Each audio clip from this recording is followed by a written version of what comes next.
ঘরের মাটিতে সিঙ্গাপুরের বিপক্ষে ম্যাচ হারের পর এই প্রথম আনুষ্ঠানিক বৈঠকে বসল বাংলাদেশ ফুটবল ফেডারেশনের জাতীয় দল ব্যবস্থাপনা কমিটি। গতানুগতিক ধারার বিপরীতে বাফুফে ভবনের বাইরে হওয়া এই বৈঠকের মূল এজেন্ডা ছিল জাতীয় দলের সেপ্টেম্বরের ফিফা উইন্ডোর প্রতিপক্ষ চূড়ান্ত ও অনূর্ধ্ব-23 এশিয়ান কাপ বাছাইয়ের ক্যাম্প।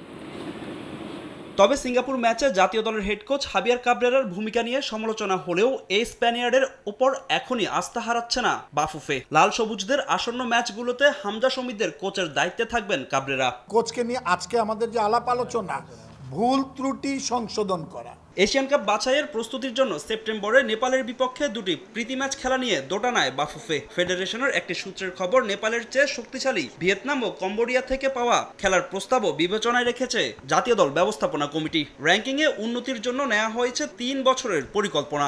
নেপাল ছাড়া আমরা যদি এর চেয়ে আরও একটা স্ট্রং টিম, অলরেডি আর একটা স্ট্রং টিমও তারা এখন আমাদের খেলতে সম্মতি দিয়েছে, একই ডেট হয়ে গেছে। আমাদের প্রেসিডেন্ট সাহেব নিজে উনি চেষ্টা করতেছে এই ব্যাপারটা, এবং ওনাকে আমরা আজকে দায়িত্ব দিয়েছি বোর্ড থেকে যে উনি যদি এই নেপালকে উনি যদি ম্যানেজ করতে পারে তাহলে আমরা ওইখানে চলে যাব। নেক্সট 3 ইয়ার্সের আমরা একটা প্ল্যান করছি যে নেক্সট 3 ইয়ার্সে আমাদের টার্গেটেড ফিফা র্যাঙ্কিং কী হতে পারে, ওই অনুপাতেই আমরা সব বাজেট করব এবং ম্যাচগুলো খেলবো।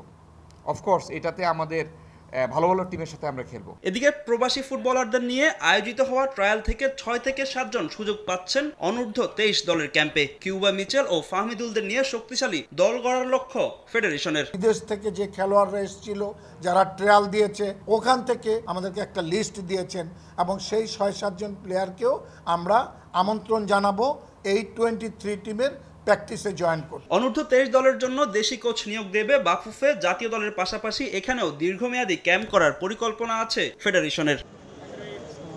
ফাহিম ইসলাম, সময় সংবাদ, ঢাকা।